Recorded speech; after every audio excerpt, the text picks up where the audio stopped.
오셨습니다. 환영합니다. 함께 인사 나누시겠습니다. 매서운 추위 가운데에도 예배의 자리를 사모하며 나오신 모든 분들께 넘치는 주님의 은혜와 평강이 그 심령을 주장하게 되시기를 예수님의 이름으로 축원합니다. 일전에 한 20년 정도 전의 일일 것입니다. 외국에 거주하던 중에 잠시 한국에 방문할 때가 있었습니다. 2000년대 초 새해 이맘때쯤이었던 것으로 기억합니다만, 많은 분들께서 가는 곳마다 부자 되세요 라고 하는 덕담을 나누어 주셔서 참 낯설고 신기하였던 그러한 경험을 가지고 있습니다. 은행을 가더라도, 슈퍼마켓을 가더라도, 식당에서 식사를 하고 카드를 내고 나올 때에도, 또 고속도로 톨게이트에서도 많은 분들이 부자 되세요 라고 하면서 새해 덕담에 소망을 나누는 것이었습니다. 그것이 아주 유명한 광고였음을 나중에는 알게 되었지만 처음에는 참 신기했습니다. 부자 되세요 라고 하는 인사로 IMF로 굉장히 메모르고 어려워졌던 서로의 마음을 위로해주는 한국민들의 모습을 살펴볼 수 있었습니다. 우리 모두는 부유한 사람들이 되기를 원하지요. 잘 생각해보면, 그런데 우리가 부유해지고 싶고 또 부자가 되기를 바라는 그 소망은 아마도 우리가 물질 자체를 사랑하는 것보다는 물질을 통해서 우리에게 주어지는 자유, 그리고 물질을 통해서 우리가 얻을 수 있는 기회 때문이 아닌가 생각해 보았습니다. 물질이 많으면 물질을 통해서 하고 싶은 일을 할 수 있게 될 자유를 얻게 될 것이고, 또 배우고 싶은 것을 배울 수 있는 기회도 얻을 수 있게 될 것이기 때문입니다. 그것이 이 추위 가운데에서도 사랑하시는 성도님들께서 한 주간 땀 흘려 일하신 이유 중에 하나이기도 하시지요. 사랑하는 자녀들에게 더 나은 기회를 나누시기 원하는 마음 말입니다. 가고 싶은 곳도 가보고 꿈꾸는 것도 해보고 싶은 그 자유와 기회, 그것을 바라기에 우리는 부유한 사람들이 되기를 소망할 것입니다. 그런데 오늘 말씀은 우리 인생에 꼭 필요한 참된 자유와 기회를 얻기 위해서 우리가 반드시 소유해야만 하는 한 보물을 저와 여러분들에게 소개하여 주고 계십니다. 어떤 한 사람이 땀을 흘리며 밭을 갈다가 갑자기 삽 끝에 무언가가 걸리는 경험을 하게 됩니다. 처음에는 그저 작은 돌멩이 중에 하나인 줄만 알고 골라내려고 하다가 그것이 계속 파보니까 이상하게 커다란 네모난 상자임을 깨닫게 되고, 한나절을 고생하여서 그 커다란 상자를 자기가 일하는 밭에서 꺼내게 되지요. 녹슬은 자물쇠를 힘을 많이 들이지 않아도 그것이 스르르 열립니다. 그리고 열어보니 이게 웬일입니까? 세상에 태어나서 자기가 단 한 번도 본 적도 들은 적도 없는 영롱한 보물들이, 갖가지 진귀한 보화들이 그 커다란 상자를 가득 메우고 있는 것이 아닙니까? 이제 그 사람은 너무나 떨리는 마음으로 그것을 얼른 덮어서 다시 땅에 숨겨두고 기뻐하며 집으로 빨리 돌아갑니다. 그리고 자신의 전 재산을 다 팔아서 그 밭을 사고자 합니다. 사람들이 수군거립니다. 저 땅이 뭐가 소중하다고 자기의 소유를 다 팔아서 저 땅을 사려고 하나. 그러나 그에게는 비밀이 있습니다.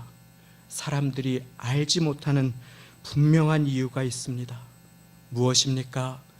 자신의 소유와는 비교조차 할 수 없는 어마어마하고 엄청나고 귀중한 보물이 바로 거기에 있기 때문인 것입니다. 당시에 이와 같은 일이 간혹 있었다고 합니다. 한국도 전쟁이 나곤 했었을 때에 조그만한 금부치 등은 자신의 몸에 지니고 갈 수 있었지만은 부피가 너무나 커서 가져갈 수 없는 정말 진귀하고 값비싼 보화들은 땅에 묻어놓는 일이 예사로 있었다고 합니다. 그리고 피난을 가서 오랜 세월 그곳에 정착하여 살다가 그곳에서 삶을 마무리하는 경우라든지 그럴 때에 그 보화는 주인이 없는 그러한 보물이 되지요. 그리고 오랜 세월이 흘러서 발견되는 보화는 이스라엘의 같은 경우에는 오늘 성경 말씀에 쓰여진 그 지역의 같은 경우에는 그 땅을 소유한 자의 소유로 해 주었다고 하는 것입니다. 그래서 이 사람은 자기의 소유를 아낌없이 그리고 남김없이 다 팔아서 그 밭을 소유하고자 한 것입니다. 왜냐하면 자기의 소유와는 비교조차 할 수 없는 그 소중한 보화를 얻기 위해서 자기에게 참된 기회와 자기에게 참된 자유를 주는 그 보화를 얻기 위한 까닭인 것입니다. 세상은 우리에게 자유를 주는 것, 우리에게 의미를 주고 참 만족을 주는 것이 물질이라고 이야기합니다. 그러나 하나님의 말씀은 우리에게 참된 자유와 참된 만족을 주는 것은 바로 그와 같은 보화는 하나님의 나라, 천국이라고 말씀하고 계심을 믿으시기 바랍니다. 나에게 참된 자유와 기회를 주는 보화와 같은 것, 우리가 어떤 값을 치르더라도 반드시 우리의 마음에 소유해야만 하는 무엇과도 비교할 수 없는 보화가 있다면 그것은 바로 천국이요 하나님의 나라인 까닭입니다. 그것이 마치 오늘 예수님께서 말씀하신 천국의 비유 가운데 이 보화를 발견하고 자신의 모든 것을 남김없이 팔아서 이 보화를 소유하고자 하는 이 사람의 마음인 것입니다. 천국은 마치 보화를 발견한 보화와 같다.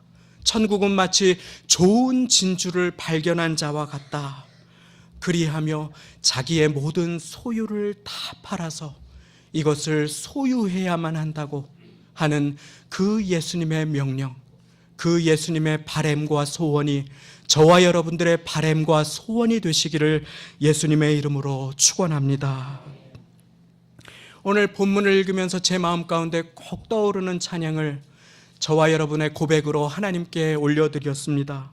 약할 때 강함 되시네, 나의 보배가 되신 주, 주 나의 모든 것, 주 안에 있는 보물을 나는 포기할 수 없네, 주 나의 모든 것. 이 주님께서 저와 여러분들에게 주신 세상의 그 무엇과도 비교할 수도 없고 바꿀 수 없는 천국이라는 보화를 오늘 우리의 마음 가운데 소유하고 계십니까? 주님께서는 이 보화를 세상의 어떤 물질보다, 세상의 어떤 것과도 비교할 수 없는 이 영원한 보화, 천국을 저와 여러분들에게 주시기 위해 이 땅에 오셨음을 우리는 반드시 기억하여야 할 것입니다. 주 안에서 성장하고 자라난다고 하는 것이 무엇입니까? 그 중요한 의미 중에 하나는 무엇이 더 중요한지를 시간이 지나며 살아가며 깨닫게 되는 것이 아닐까 생각해 보았습니다. 마치 어린아이가 어른들께 세배를 올려드리고 500원짜리를 받으면 기뻐하지만 5만원짜리를 받으면 내팽개쳐 버리는 것처럼 아이들은 참된 가치를 잘 구별하지 못하지요. 그러나 그리스도 안에서 성인이 되고 자라가면서 우리는 그 안에서 무엇이 참된 보화인지 그리고 무엇이 귀중하지 않은지를 구별할 수 있는 눈을 갖게 된다고 하는 것입니다.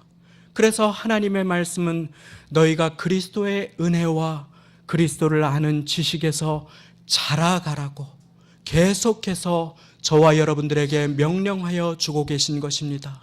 왜냐하면 인생의 걸음걸음을 걸어갈 때 우리에게는 때로 환난과 역경과 어려움이 다가오지만 그 속에서 우리가 주님의 눈을 갖게 될 때에, 주님의 가치를 마음에 품을 때에, 천국의 소망을 품을 때에 우리는 무엇이 더 중요하고 소중하며 무엇이 그렇지 않은지를 구분할 수 있는 시선을 갖게 되기 때문입니다. 지난 주일에 우리는 계시록에 나타난 교회들 중에 라오디게아 교회를 배웠습니다. 귀한 교회를 이 자리에 여러분들처럼 사랑하시고 그 교회의 사의를 거니시는 주님께서 때로 한 교회는 붙들어 위로하시고 축복하시고 칭찬하시며 때로 한 교회는 사랑하셔서 책망하시는 모습을 저와 여러분들이 살펴보았습니다. 고난과 박해 가운데 있는 교회를 붙들어 위로하여 주시고 첫 마음을 잃어버린 교회를 책망하시며 내가 너를 사랑한다고 고백하시는 그 주님을 살펴보았습니다. 그러나 핍박과 어려움 가운데 사도 요한이 밤모섬의 유배를 가서 주님, 왜 이러한 고난과 어려움이 나의 인생에 찾아옵니까? 왜 이러한 핍박이 교회 위에 임합니까? 라고 기도하지 않고는 견딜 수 없어서 무릎을 꿇고 하나님 앞에 쓰러져 엎드려 기도할 때가 있었습니다. 그러자 호련히 주님의 음성이 사도 요한에게 임합니다. 그리고 주님께서 기도 가운데 사도 요한에게 말씀하여 주십니다. 이리로 올라오라. 내가 너에게 장차 될 일을 보이리라. 그리고 사도 요한은 주님의 손에 붙들려 기도 중에 주님 계신 곳에 올라가게 됩니다. 이 일 후에 내가 보니 하늘에 열린 문이 있는데 하며 사도 요한은 그곳에서 비로소 주님의 시선을 갖게 됩니다. 그가 그곳에서 경험하게 된 하늘의 광경, 천국의 모습은 이 세상의 어떤 언어로도 표현할 수 없는, 인간의 짧은 지식과 생각으로는 감히 표현할 수 없는 영광과 눈물과 감격의 자리였음을 믿으시기 바랍니다. 그곳에서 예수님을 믿은 많은 사람들은 감격과 눈물의 예배로 영원한 나라에서 모든 눈물의 씻김을 입으며 주의 품에서 주님을 높여드리고 찬양하는 예배의 자리에 거하고 있었습니다. 사도 요한은 깨닫습니다. 천국은, 하나님의 나라는 참으로 영원한 것이로구나. 해와 달도 필요 없는 그 나라는 주님께서 밝은 빛이 되어주시고 주님께서 따뜻함이 되어주시는 나라임을 비로소 깨닫게 된 것입니다. 그 나라는 모든 것이 새로워지는 나라였으며 우리 예수님께서는 바로 이 나라, 영원한 천국을 주시려 이 땅 위에 오셨다고 하는 것을 사도 요한은 깨닫고 새 힘과 소망을 얻게 된 것입니다. 이것은 때로 악한 자가 득세하는 세상이나 이해할 수 없는 어려운 일이 일어나는 세상 속에서라도 우리가 소망을 가질 수 있는 이유를 저와 여러분들께 밝히 보여주고 계십니다. 사도 요한은 비로소 자신의 인생에 찾아온 고난이 어렵지만 이 고난이 영원하지 않으며 이후에 천국에서의 주님과의 시간은 영원함을 깨닫게 됩니다.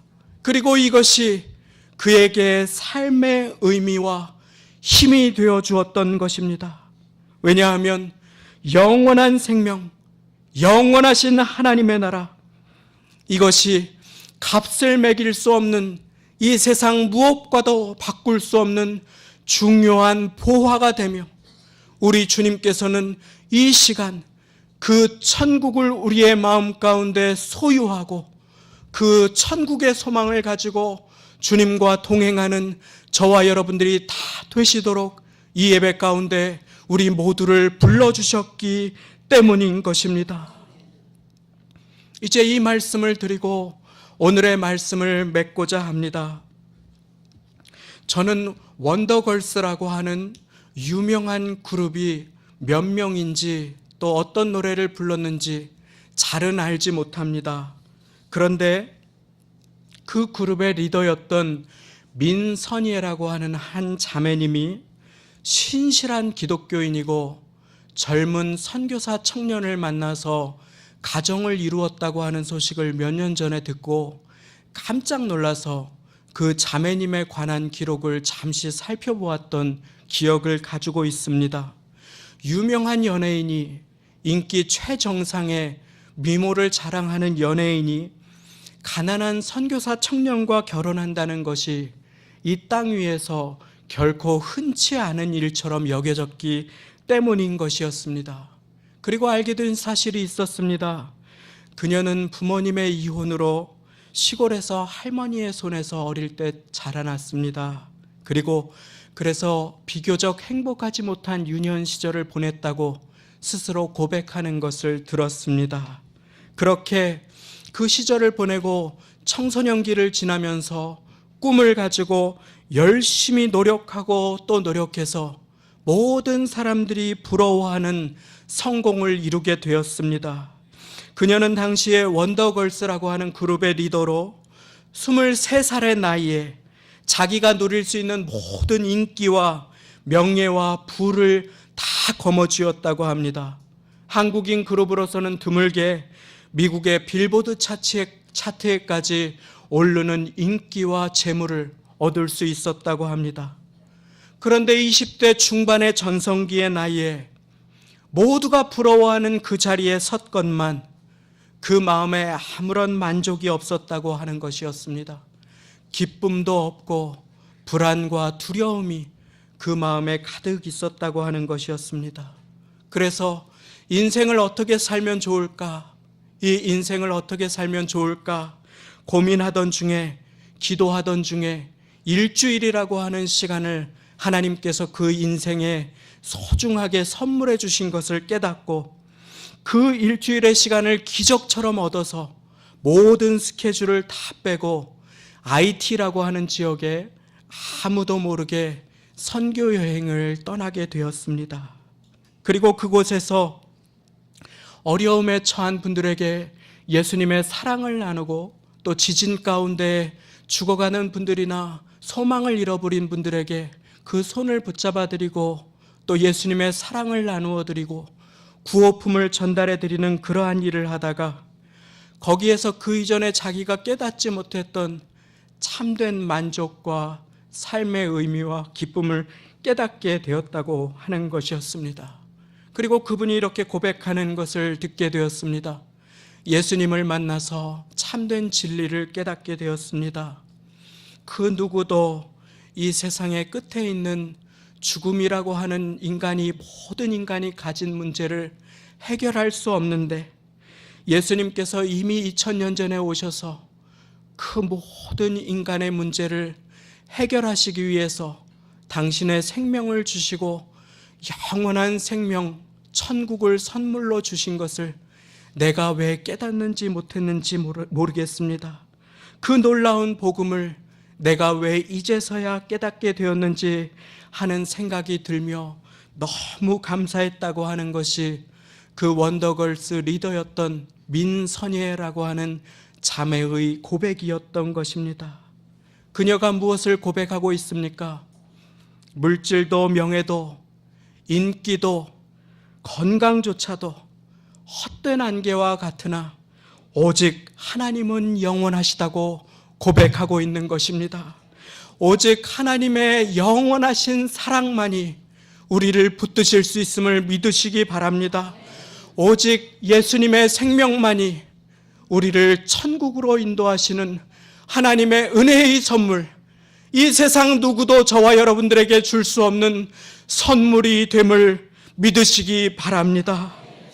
그리고 그곳에서 그녀는 그 깨달음과 함께 주님의 은혜로 아름다운 가정을 이루게 되올 한 청년을, 배우자를 만나게 되었다고 합니다.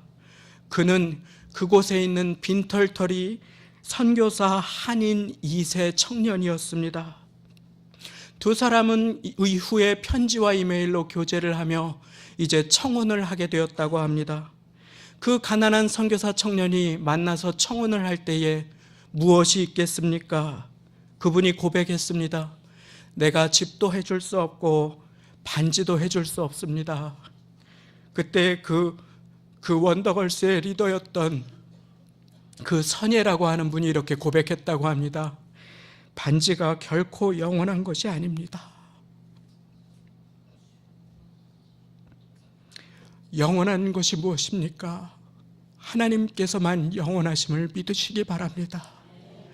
우리를 향하신 하나님의 사랑이, 하나님께서 우리를 위에 예비하고 계신 천국이 영원함을 믿으시기 바랍니다.